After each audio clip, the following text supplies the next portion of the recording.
Have you ever felt like your team wasn't absorbing their learning materials? Or maybe your learning is extremely effective and you want some way to tangibly measure it.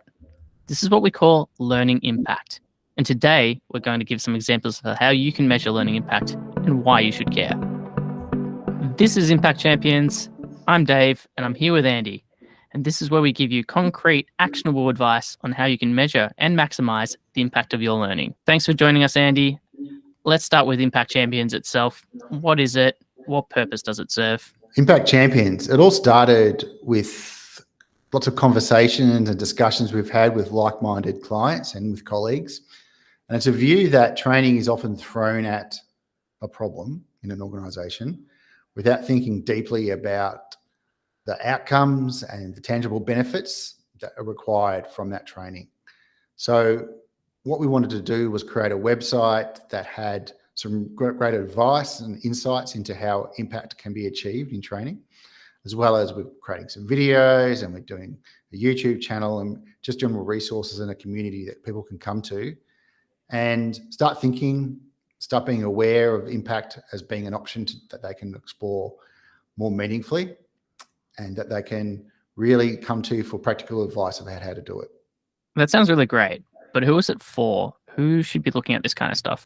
Well, we certainly started with learning and development professionals in mind, people who work in learning and development within an organisation, a larger organisation, or just any kind of organisation, really, that have the remit to provide training for the organisations and its people, and then are required to actually come up with results. So we were thinking about them and how we make their lives easier, but it also is really relevant for anybody who cares about training and cares deeply about it, about making an impact in people's lives and making the organisation a better place. There's quite a few learning resources out there already, right? How is this different to some of the other websites that offer these kind of articles? Well, there are a few around, absolutely. There's lots around. There's quite a few groups you can join. There's a few forums, things like that. But what we're wanting to do is create a place that really builds awareness, but also we're focusing on the latest technologies. We understand that there's been a big shift in technology since AI came along. We are aware of the benefits that technology such as XAPI bring. So it's about the fact that there's a lot more technology at your disposal.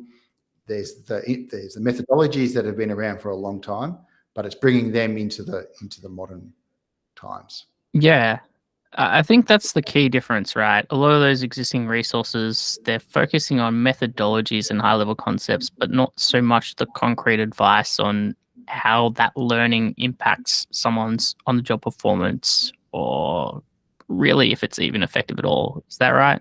That's right. It's nothing new to think about how effective training is, and certainly nothing new to think about impact from a training perspective either. But the way that you can do it these days has changed, and there's lots of opportunities for people to be able to start improving what they're doing and get some tangible benefits that they never really knew was possible before. All right. So let's say I'm working in an L&D department of a company. Maybe I'm on a team of people, or maybe it's just me handling everything. Why should I care about this stuff? What do I get out of it? Well, if you're focusing on tangible benefits and getting metrics for your organisation that are meaningful for the bottom line, it's going to make you look fantastic in your organisation. But really, no, seriously, it's about finding a way that you can improve your learners' lives. So as an advocate for the learner, which as a learning professional, most of us are, or at least try to be, we don't want to subject people to poor experiences. We want them to give them something that is as meaningful and relevant to their role as possible.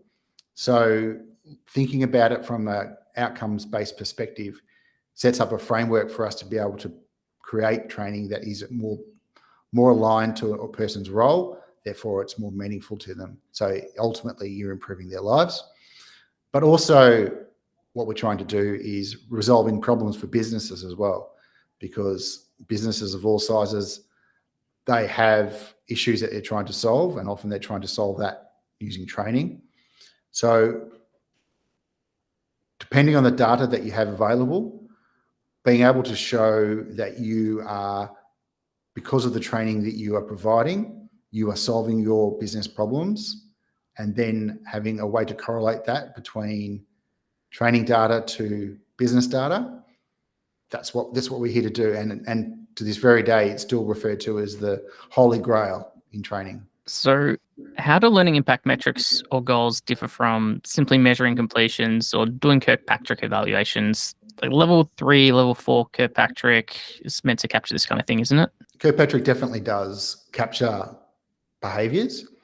It looks for how the training has been implemented and if the people's behaviours in their organisation are changing, as well as it looks for results that have occurred because of training.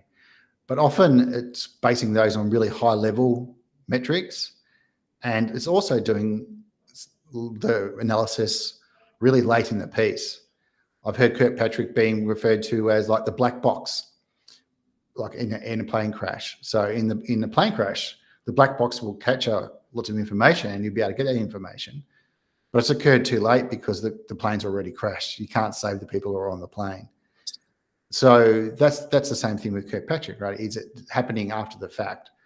What we're saying with strategies that are modern strategies of how to do impactful learning is that with capturing data and capturing metrics in the right time and the right place, you'll have enough time often to be able to make a difference to the people who are currently learning, or certainly people who are following on very quickly after.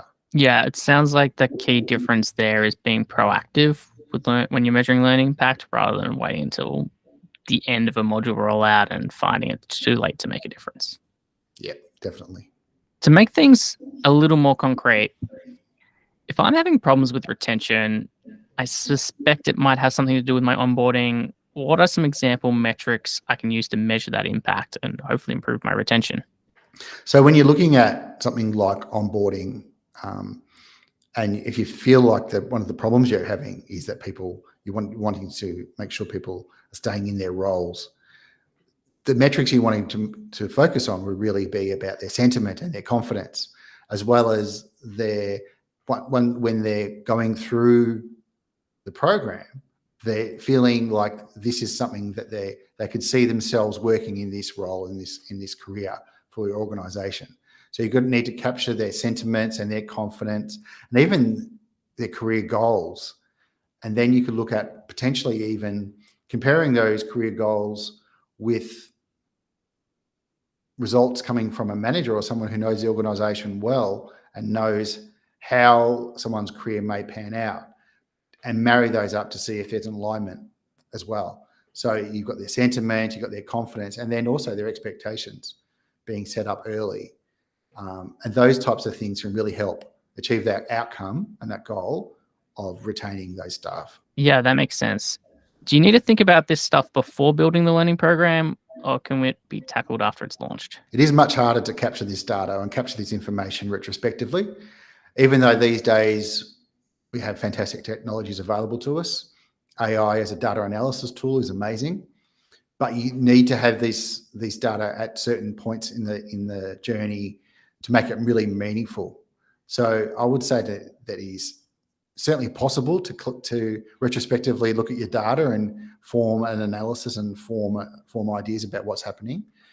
But it's much better to start off with the goal in mind and to have your touch points and your data points in at the appropriate times, so the picture you're getting is really in tune and aligned with what the outcomes you're looking for. All right.